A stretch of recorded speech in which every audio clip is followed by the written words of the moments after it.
ibihe byiza nshuti bakunzi ba Rwanda 24 TV, twishimiye kongera kubana namwe muri uyu mugoroba tugarutse mu kiganiro amahitamo yanjye. Nje mubana nawe umunsi ku munsi, nitwa Claude Muhirwa. Nk'ibisanzwe rero mba ndi kumwe n'umutumirwa nganira nawe, tukaganira ku mahitamo ye kuva mu bwana bwe kugera aho ageze uyu munsi. Nk'uko muri kubireba rero, ndi kumwe n'umukobwa mwiza tugiye kuganira nawe, akaba yitwa Stella. Stella, tuguhaye ikaze.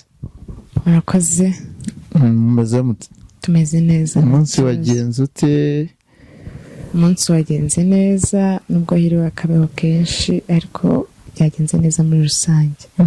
Bivuze ko ari ibihe by'imvura, ibihe by'imbeho, akabeho kaba kabaye kenshi. Tuguhaye ikaze rero mu kiganiro amahitamo yanjye kuri Rwanda 24 TV.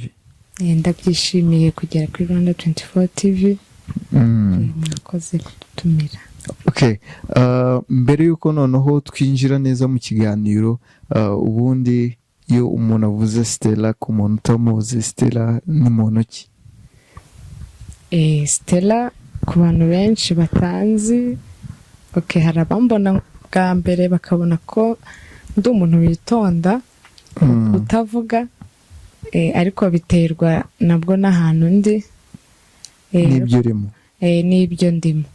Ariko mu buzima busanzwe Stella n'ubundi nk'uko babivuga ndatuje, ariko nabwo biterwa nyine n'aho ndi n'abo turi kumwe, nisanzura nyine ku bantu bitewe n'aho turi, ariko mu bihe bisanzwe ubundi mba ntuje. Yego. Kuri Stella noneho, iyo tuvuze ijambo amahitamo yanjye, Stella, amahitamo ni iki kuri we? Njyewe ko mbyumva, amahitamo kuri njyewe ntekereza ko ari ikintu wowe ubwawe n'umutimanama wawe, bitewe n'uko uri, ikintu utoranyemo muri byinshi. Yego. Ukavuga uti nzajya nkigenderamo, cyangwa se kiriya niba hari icyo udashaka gukora nabwo ugahitamo ko utazajya ubikora. Yego. Ko muri make ubwo bigusaba kuba hari ibintu byinshi wamaze kubona, ukamenya ibyo uri buze kuza guhitamo. Stella noneho, mu buto bwe, noneho dutangiriye mu buto bwawe, ubundi amahitamo yawe yari ayahe ukiri umwana muto? Ubwo byagendera kuri domene zitandukanye. Kumwe umwana bakiri muto bavuga ngo njyewe ndashaka kuzavamo umuganga, ariko bwa ati njyewe numva nshaka kuzavamo umusirikare. Wowe nka Stella nyine wumvaga ko amahitamo yawe icyo gihe yakwerekezaga mu biki? Okay, hari igihe muri rusange iby'abana hari igihe numvaga nzaba umwarimu, bitewe n'uko wenda twazaga ku ishuri abarimo bakadukubita, nawe kumva uzajya ukubita abandi. Nanjye nkumva nzajya nkubita abandi abana babo barimo. Ariko uko ibihe byagiye bizamuka, nagendaga mbonamo ko nabasha kuba njyewe nkunda kuba muri sosiyete. Nkunda kubana n'abantu, nkunda kumva ibibazo by'abantu. Rero numvaga uko biri kose ninkura nanjye nzaba nk'umuntu uvugira abantu. Sinzi ubwo nyine ubwo niko nabyumvaga, gusa numvaga umuntu wese unkeneyeho ubufasha, nyine nshaka nyine kuzavugira abantu, yego, mu buryo bwari bwo bwose, cyangwa nyine nkabumva muri rusange. Wumvaga biterwa n'iki kumva ko ugomba gutega amatwi abantu, kumva wabavugira, kumva wabavuganira, kandi mu kigero wari urimo ari ibintu byari bigoranye? Ubanza ariko wenda kera nkiri muto ntabwo nakundaga kuvuga. Mvuze mu myaka, mu gihe nigiye hejuru ho gakeya, wenda ntangiye segonderi. Yego. Nibwo wenda natangiye kuba navuga ngo ninjiye muri sosiyete cyane. Rero ubwo niyo mpamvu numvaga nshaka kuba mu bantu, kuko nkiri muto namye ntuje mvuga ibintu bikeya, ariko nyine nakumva iyo navugaga ibintu byinshi pe. Yego. Rero niyo mpamvu numvaga mu by'ukuri nyine ari byo bizamfasha, numva nyine kuvugira abantu mu gihe navuze buri muntu wese nkamuvugira, kuko hari ibintu byinshi umuntu yagendaga abona nyine abantu ukuntu bameze. Yego. Nabo nyine ukumva wabavugira mu gihe bibaye ngombwa. Biri ngombwa. Ku babyeyi bawe haba hari ubwo baba barigeze bo bifuza kukwereka amahitamo yabo nk'ababyeyi ngo yagenderemo? Ababyeyi banjye rero bo amahitamo y'umuntu barayubaha.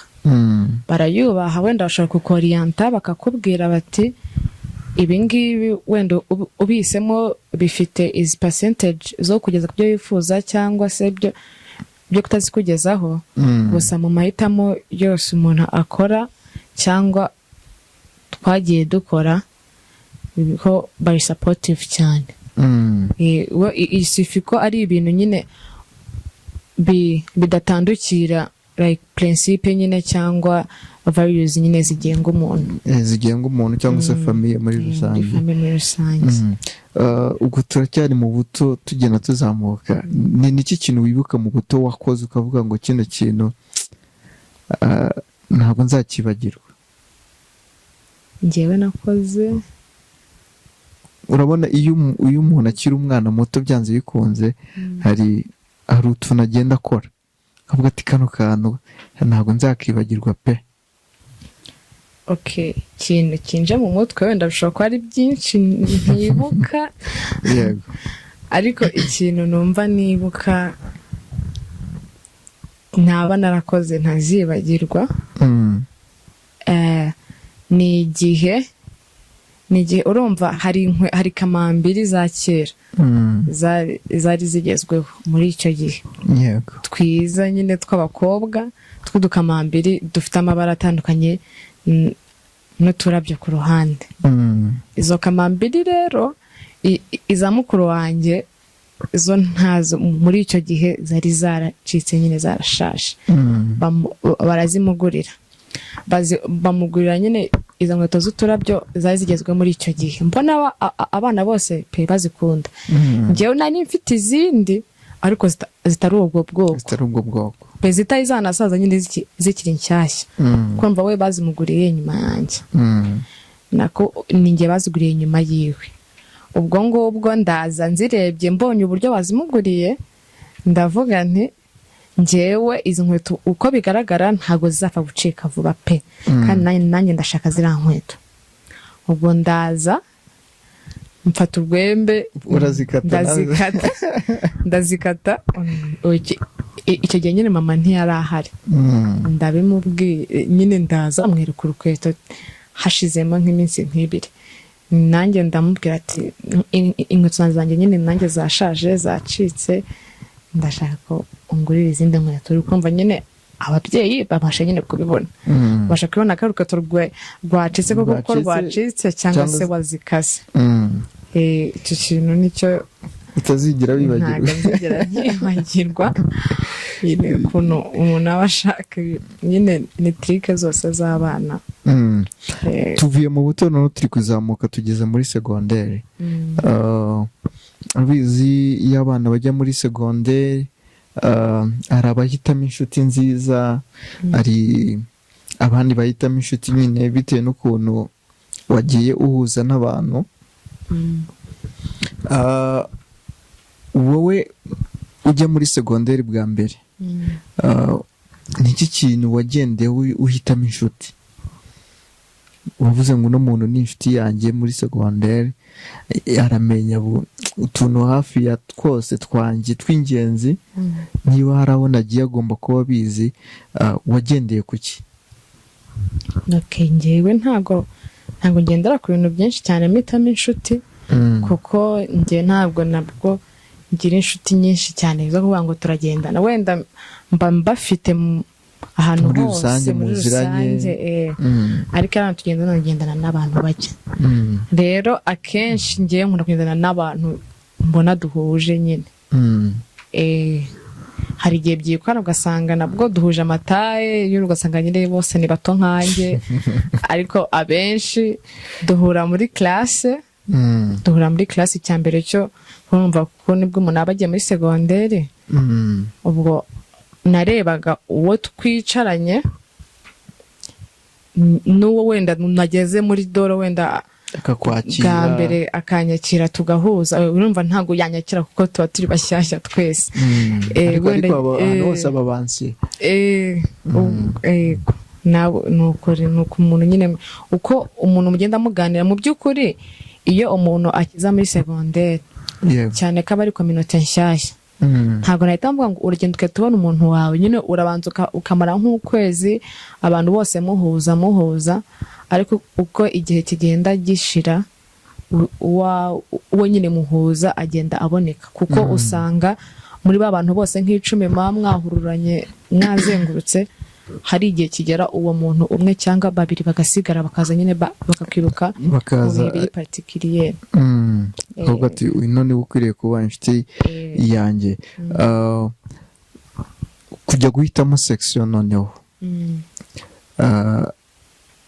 waba warabanje kuganira n'ababyeyi bakwereke ngo bino bintu ugiye kwiga hari icyo bizakumarira cyangwa se iga bino bintu nibyo bifite icyo bizakumara cyangwa wowe ubwawe waravuze no njye ngomba kwiga ibi ngibi icyo gihe amahitamo yawe ujya guhitamo noneho section yari ayahe hajemo influence z'ababyeyi hajemo influence z'inshuti wari ufite ukuntu umuntu avuga ati sinshaka gutandukana na kanaka tugomba kwiga ibi ngibi cyangwa wowe wari ufite vision uvuga ngo ngomba gukora choice according ya vision yanjye murakoze nk'uko twabivuzeho mbere mu rugo amahitamo y'umuntu barayubaha kuko uko biri kose umuntu ahitamo ibijyanye n'ubushobozi bwe n'ibyo azashobora yego ngewe rero njya guhitamo section nahisemo nanjye ibijyanye n'ubushobozi bwanjye ibyo cyambere cyo nshoboye niyo mvamo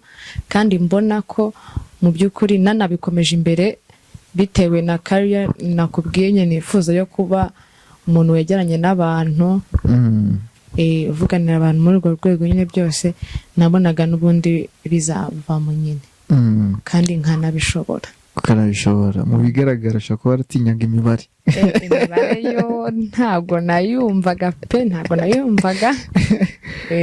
imibare rwose section rwose imibare yo ntabwo imibare ari indirimbo abadivantiste bagira ngo imibare ni isomo rikomeye ni isomo rikomeye pe byaradukomereye uhitamo rero iyo section nyine wumvaga utubwiye ko wumvaga ushaka kwegerana n'abantu ushaka kwegera abantu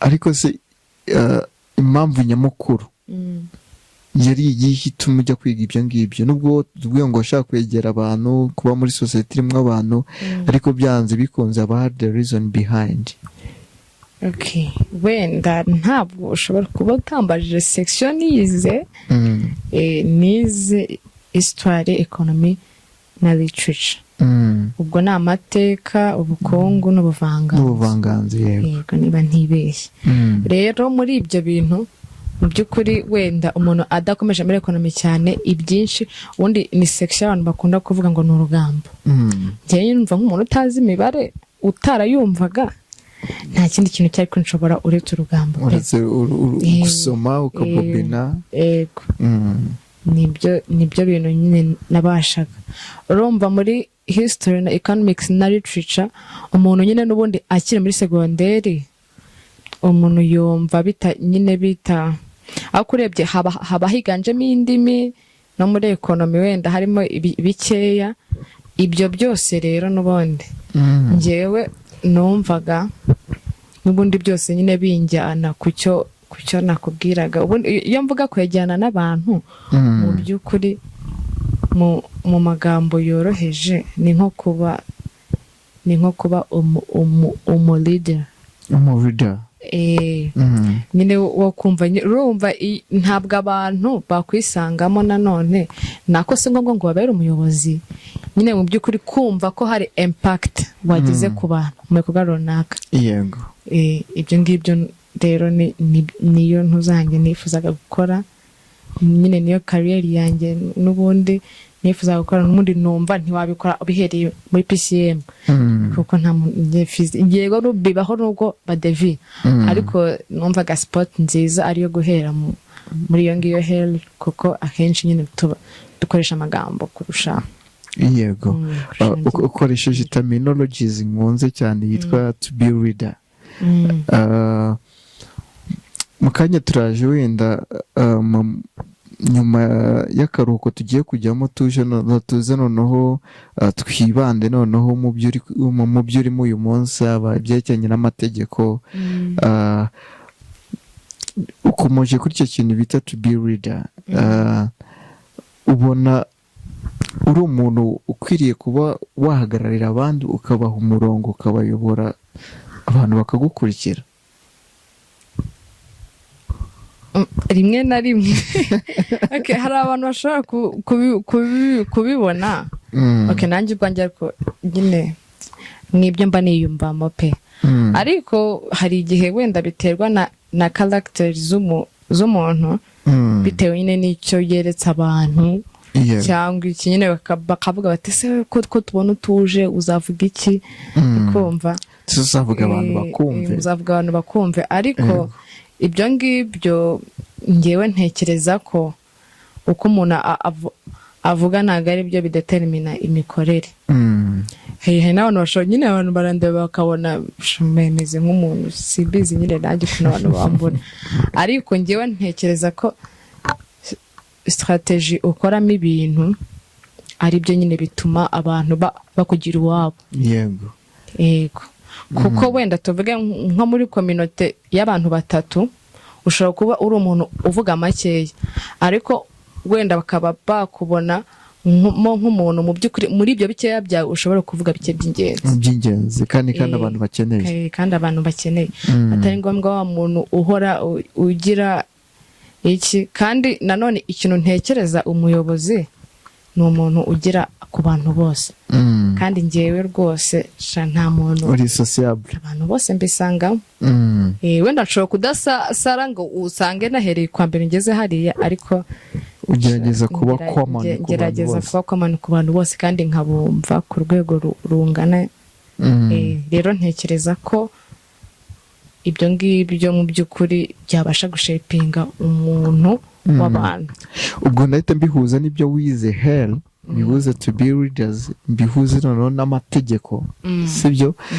Usanga kenshi umuntu ushaka kuba umuyobozi ari ukuntu aba yiyumvamo politiki, kuko biranagoranye kuba umuyobozi w'abantu utari umunyapolitiki, biragoranye. Ese politiki kuri wowe uyitekereza wiki? Politike nyine ntabwo wenda nyiziho ibintu byinshi cyane, gusa uko nyitekereza politike navuga ko biterwa n'ubundi, politike biterwa n'ahantu buri hose mbona ifite shape yawe. Politike yo mu Rwanda ishobora kuba atari kimwe wenda nk'iyo hanze, cyangwa wenda mu bindi bihugu. Politike wenda y'ibintu nyine, politike ubundi nyibona muri domaine zitandukanye, ariko politike nk'iy'abayobozi nk'uko abantu benshi babibona, mu by'ukuri is all about strategy nyine, no kumenya abantu bawe mu by'ukuri. Kuko hari igihe dushobora kuvuga ngo, kuko akenshi njya mbibona, njya nkunda wenda kubibona gakeya, hari nk'igihe abantu bashobora kuvuga ati twebwe tumere nk'abariya, kandi mu by'ukuri utazi strategy yabo bakoresheje, utazi n'impamvu. Rero politike idependinga no ku byo ufite, idependinga no ku bantu ufite, nibyo bigena uko uyishapinga. Ujya ubona rimwe uzavamo umunyapolitiki? Simbizi, ntago mbibona, gusa njya mbitekereza, nanone nkabona kumva si ibyawe, nanone nkumva si ibyanjye. Yego. Kuki ushobora guhitamo gutekereza kuba byakunda gushaka kuba umunyapolitiki, ariko ukumva choice yo kubikora ifite percentage ntoya kandi ari ikintu uri kwiyumvamo ubona cyaba amahitamo yawe, ese ntabwo waba urimo urahunga ahubwo icyo nakwita nka domaine yawe, icyo nakwita umuhamagaro wawe, kwegera abo bantu? bijya bibaho n'ubundi. Uzarebe umuntu nyine ni bya bindi bavuga ngo ikintu kiri mu muntu ntaho kijya. Mu by'ukuri nyine ntabwo wamenya nimba koko ariho. Aba ari cyo cyanjye uko nagihunga kose. Nyine impamvu mvuga ko ngira percentage ntoya ni uko nyine hari igihe ureba ibintu nyine wenda bitewe naho uri n'ibyo ubona ukabona bizaba bigusumbye bitewe n'ako kanya. Yego. Rero nyine ukaba wumva wabisubiza inyuma. Yego. Ariko mu by'ukuri bibaye ari ibyawe bizaza. Nta hantu wabihungira. Ubwo nyine muri kano kanya ntabwo mbiha amahirwe menshi. Ariko whatever. Ntabwo mbiha amahirwe menshi. Bije it's okay, ntabwo ari bibi. Nubwo many people bavuga ko politike ari dirty, ariko nyine everything biterwa nuko wayiplaying. Yego. Nkuko rero mudukurikiye kuri Rwanda 24 TV ndimo naganira na Stella, twatangiye tuganira ku mahitamo ye kuva akiri mutoya kugeza aho ageze uyu munsi wa none. Tugiye kujya rero mu karuhuko gatoya ubundi tuze twinjira muri party isoza, mu gice gisoza kino kiganiro amahitamo yanjye. Turinjira rero muri domaine arimo uyu munsi wa none, atuganirize byagenze gute kugira ngo noneho ahitemo kumva ko yaba umunyamategeko. Turaganira rero no ku buzima busanzwe buranga twebwe urubyiruko ndetse n'abandi bantu muri rusange. Wijya kure rero ya Rwanda 24 TV, ubundi dukomeze tuganire namwe. Niba ufite igitekerezo rero wadusangiza, wajya muri comment ukatwandikira uko ubyumva, ukatubwira ibitekerezo byawe ndetse na topic wumva ko ubutaha dushobora kuzaganiraho, n'umutumirwa wumva ko twazatumira mu biganiro bitaha. Tugiye kujya rero mu karuhuko, ubundi tugaruke twanzika mu kiganiro amahitamo yanjye.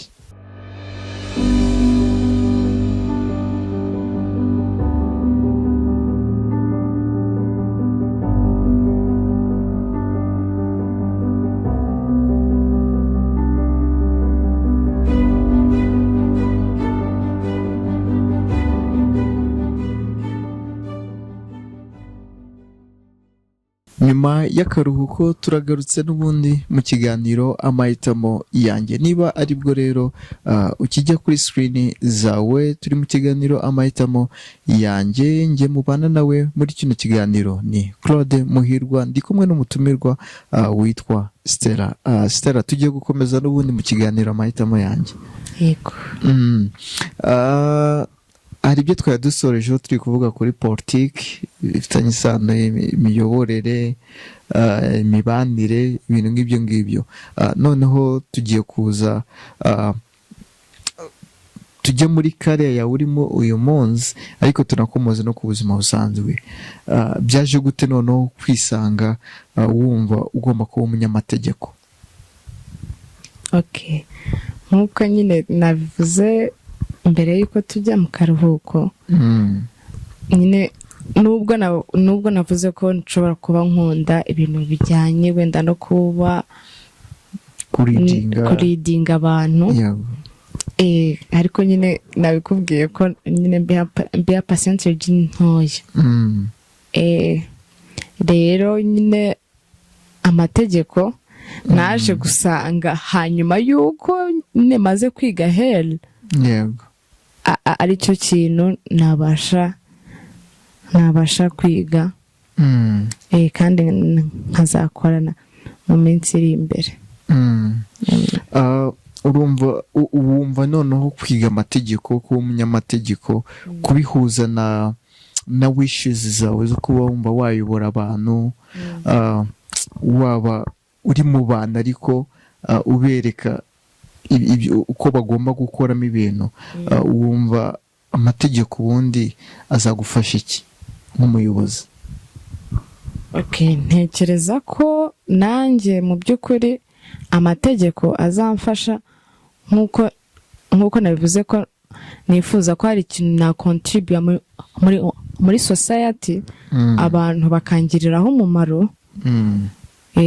Ubwo tubijyanye muri domaine y'amategeko, ubwo mwumva ko haba harimo ibintu bijyanye na justice cyangwa ubutabera. Yego. Nubwo bidakunda cyane pe.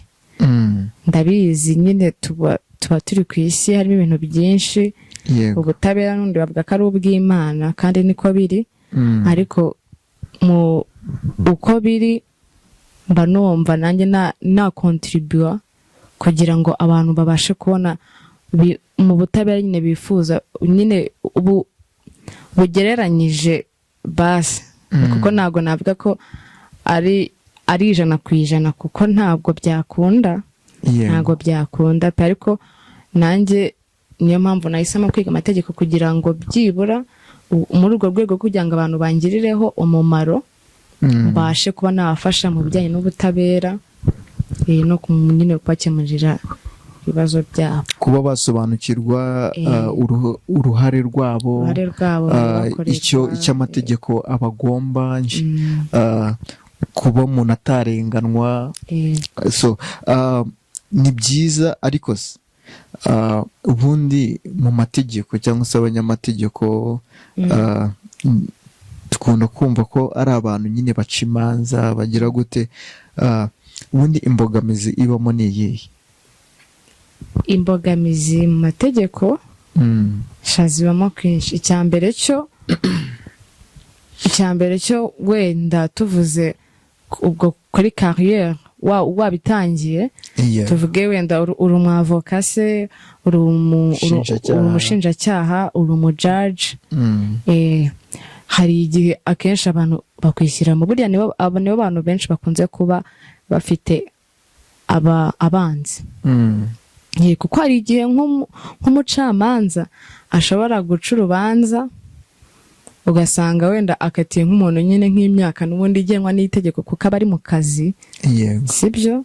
Ugasanga wenda abo bantu nyine bo ku ruhande rwatsinzwe ugasanga nyine baramurakariye, bamwishyizemo.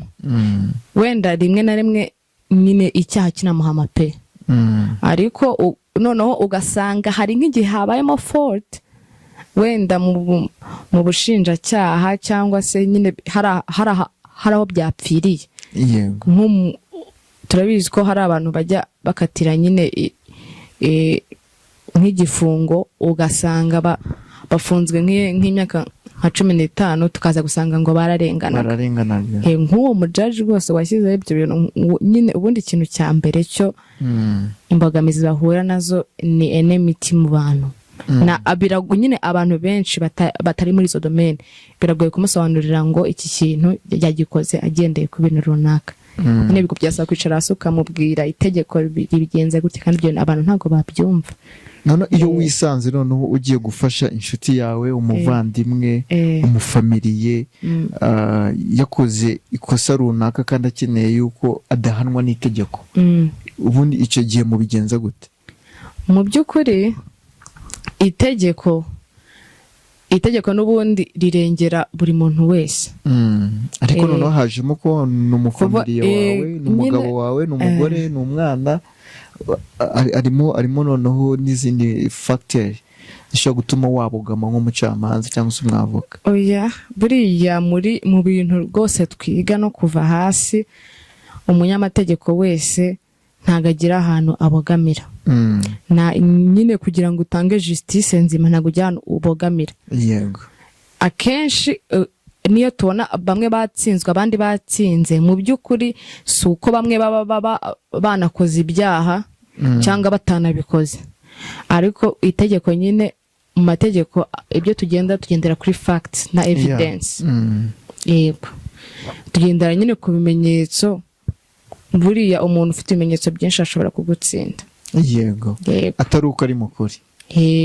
Cyangwa se yabonye nyine ubundi bigusaba. Niyo mpamvu nyine ibintu byacu nyine bisaba abantu babahanga nyine pe. Ne bigusaba tuvuge niba njyewe ubizi ko ubizi ko wenda nshobora kuba narishe kwica byo birakabije, reka wenda mvuge ko wararenganyije, naribye wenda wariganyije umuntu, wariganyije umuntu, yego wowe uri umwavoka wanjye. Ni ukuvuga ngo wowe uko uri umwavoka wanjye uzaza urebe uburyo byakozwemo, ibyo urebe se ubushinjacyaha ni ibihe bimenyetso bufite, ese byose biranshinja. nyine hari igihe usanga bifite ibimenyetso simusiga, noneho bitewe n'uburyo icyaha cyakozwemo, noneho mwege mugashaka impamvu nyoroshya cyaha.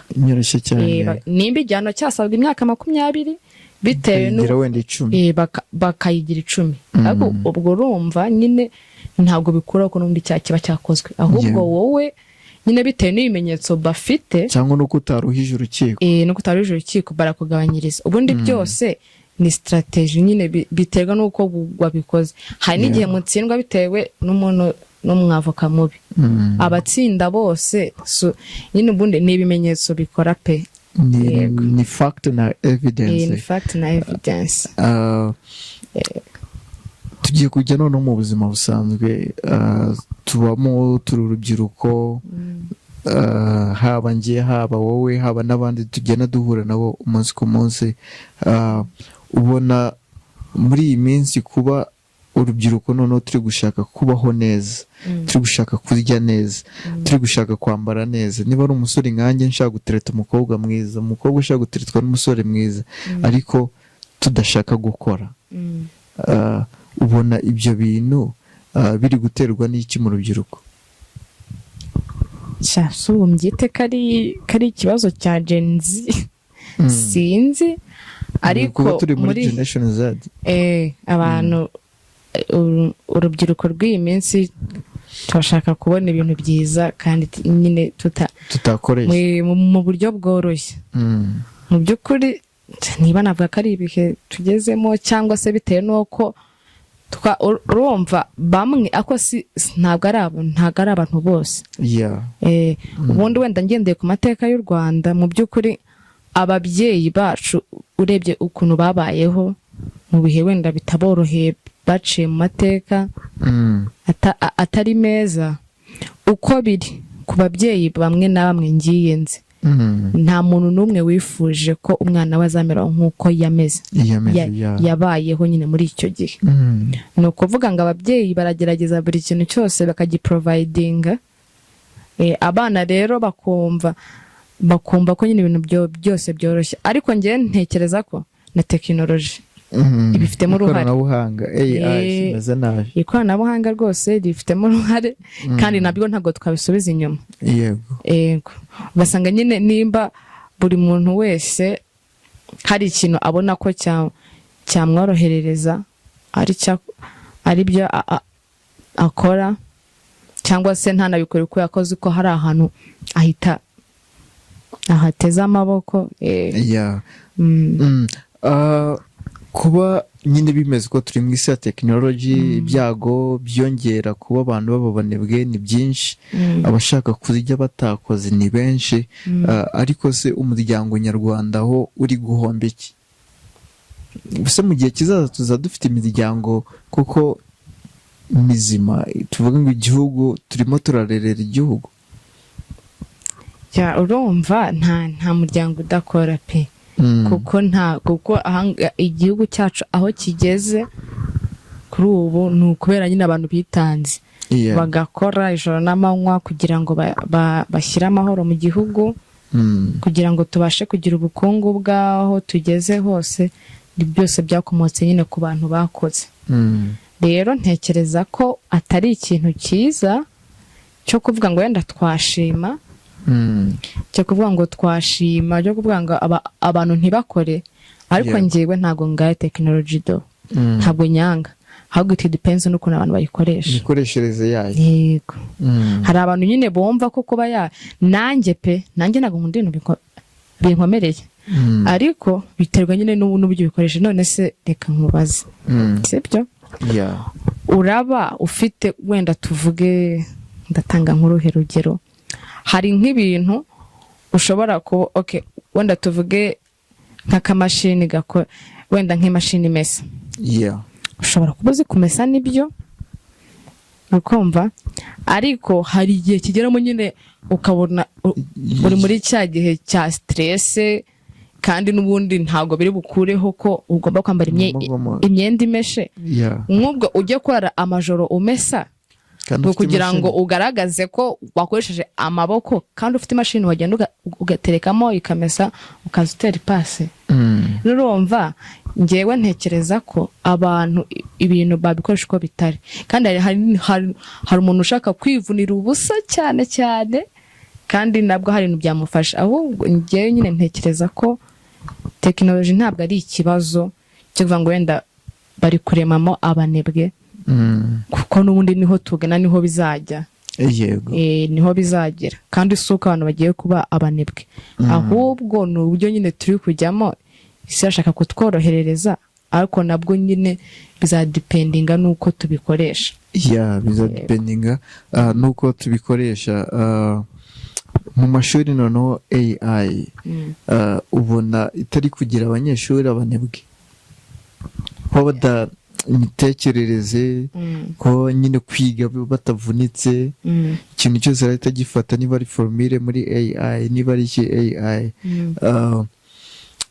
Ntabwo ari impungenge ku burezi bw'u Rwanda, cyane cyane mu hazaza, aho usanga umuntu uzajya umubaza ikintu usanga ntacyo azi kubera ko yashyize muri AI. Oya, ngiye ntekereza ko atari ikibazo cyane, kuko nese ubundi banza utekereze bwa mbere ababikoze si abantu, si bakoresheje ubwenge, ababikoze bari muri business. Yego, bari muri business. Ariko urumva kujya kubikora ni iki? Kujya kubikora baratekereje. Rega nyine nicyo nkubwira, iyi si turimo aho igeze nyine bitewe n'uko ibintu bishaka kwihuta, ibintu nyine bashaka ko byihuta. Nta bundi buryo nyine bakoresha kugira ngo byihute, bashaka ikintu nyine kitworoherereza. Bible iravuga ngo ubwenge buzagwira. Bwari nagwirisha, ni byinshi pe, ni byinshi. Ubwenge buzagwira. Turi kugana noneho ku musozo. Turi kugana ku musozo. Reka dukomoze noneho ku ndirimbo, kuko uba ukunda kuririmba. Ubundi Stella iyo ari kuririmba, iyo ari kumva indirimbo, bimufasha iki? Indirimbo ziranshimisha kuzumva. Indirimbo ziranduhura. Mba numva nyine meze neza. Muri muzike ukunda muzike imeze gute? Igiye mu njyana imeze gute? Ugiye kuririmba waririmba ibiki? Ngewe izo numva genre yose ya muzike, havuyemo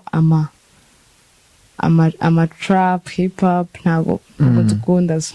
Kuba ibintu bifitanye isano na za hip hop, za kina trap, muri rusange muri noza ya hip hop, ibintu nk'ibyo ngibyo ntabwo nzikunda, uko nta ndanyuraho nkazumva ibintu nk'ibyo, ariko nyine ntabwo arizo mprefera.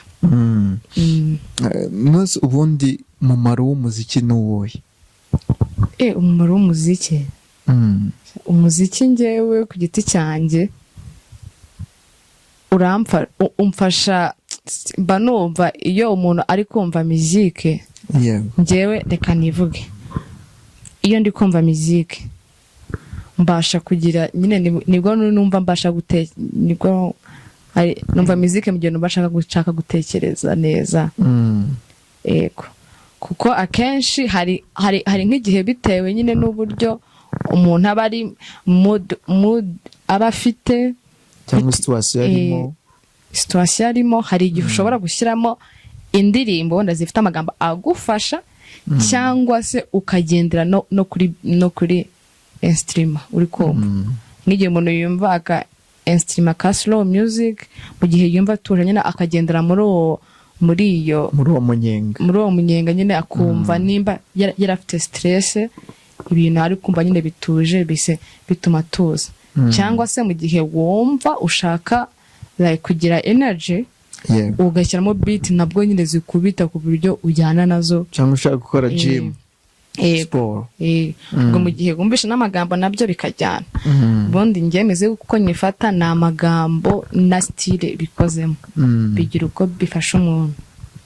bikomora kuri ndetse mama wanjye mama wawe ni umuririmbyi, kubona niho inspiration yose niho ituruka. mu babyeyi bawe bombi uba wumva ari uwuhe ukwenspira cyane ku buryo wumva ko wakora nk'ibyo akora? icyo kibazo gikunda kugorana. ababyeyi bose bafite akamaro kandi n'ibyo bakora ni byiza. ariko uvuga ati ngiye ndumva nkurikije ibyo mama akora nisanga wenda niba ari ubucuruzi numva naba umucuruzi, niba wenda papa ari umuganga ati nyuma numva naba umuganga. wowe nyine ukurikije wenda inshingano baba bafite zitandukanye uba wumva nyine wakwisanga mu zihe? bibaye ngombwa ko ari amahitamo, kuko turi n'ubundi mu kiganiro cyitwa amahitamo yanjye. bibaye ngombwa ko nyine najya guhitamo, ngewe nahitamo ibya papa. kubera ko nyine n'ubundi uko biri bishobora kuba ari nawe wenda naho inspiration nshobora kuba nzikura zo kuba wumva wayobora waba mu bantu. ni papa. ikibazo cy'amatsiko nyamwunda kubaza abantu baza muri My Choice aka kanya nka Stella, byanze bikunze nubwo baba batadukurikiye ariko bazareba ibyo wavuze. nicyo kintu wabwira ababyeyi bawe? ababyeyi banjye ndabakunda, nicyo cya mbere. mbashimira ku bwa support yose bampa kuva nkiri muto kugeza ubu ngubu. yego. kandi ni abantu batuma umuntu aba uwo ari we mu buryo bwose. ndabashimira nyine ku bw'ibyo. yego, ababyeyi ba Stella rwose mwumve ko abashimira cyane ku buryo mumuba hafi. inshuti zanjye nazo ndazikunda. ni abantu beza rwose bamfasha. burya umuntu rwose ubaho wenyine ntabwo nzi ukuntu abayeho pe. burya kugira inshuti ni byiza mu buzima, ariko nanone inshuti mubasha guhuza. yego. kandi ukamenya ko nyine mu byo bahitamo kuko nanone biba bitandukanye. noneho Stella, ni irihe jambo cyangwa se n'iyihe message ubutumwa waha abakurikirana Rwanda 24 TV? murakoze. message nagenera abantu bose mwese mukurikira Rwanda 24 TV, by'umwihariko muri ikiganiro amahitamo yanjye, nk'uko nyine ikiganiro cyitwa, nababwira yuko buri muntu wese amahitamo nyine, niyo mpamvu bitwa ko ari ayanjye nyine. ni ayanjye, ni ayawe, ni ayacu. yego. kandi ntago amahitamo mu gihe wowe n'umutimanama wawe wumva ko mwahisemo ibintu byiza. ntihakagire urebera ku bandi avuge ngo se kuriya yahisemo kiriya, kuko abantu mu by'ukuri baratandukanye. ariko nanone amahitamo yawe ajya yibuka ko uri muri sosiyete. mu by'ukuri hari ibintu tuzi ko biri general bishobora kubangama muri sosiyete. ibyo byose mu gihe ugiye guhitamo ugomba kubikonsidera, ariko bidakuyeho icyo wifuza. yego. reka rero namwe tubashimire mwe mudukurikirana umunsi ku munsi kuri Rwanda 24 TV. ikiganiro cyitwa amahitamo yanjye. ushobora kuba watwandikira cyangwa se ugatanga ibitekerezo unyuze kuri platform zose za Rwanda 24 TV. kuri Instagram page ni Rwanda 24 TV, kuri TikTok ni Rwanda 24 TV, Facebook Rwanda 24 TV, no kuri YouTube yacu ni Rwanda 24 TV. turabashimiye rero, kandi nawe Stella reka tugushimire kubw'umwanya wawe wafashe ukaza tukaganira. murakoze kutumira hano kuri Rwanda 24 TV. Nizeye ko ikindi gihe nitubakenera tukabatumira muzaza tukaganira tugasangira ibitekerezo hamwe n'abandi baba badukurikiye. Yego nta kibazo tuzagaruka. Yego reka rero dusoze ikiganiro cy'uyu munsi amahitamo yanjye. Nge mubana nawe ni Claude Muhirwa, umutumirwa twari kumwe nawe yitwa Stella. Ikiganiro amahitamo yanjye nakagaruka.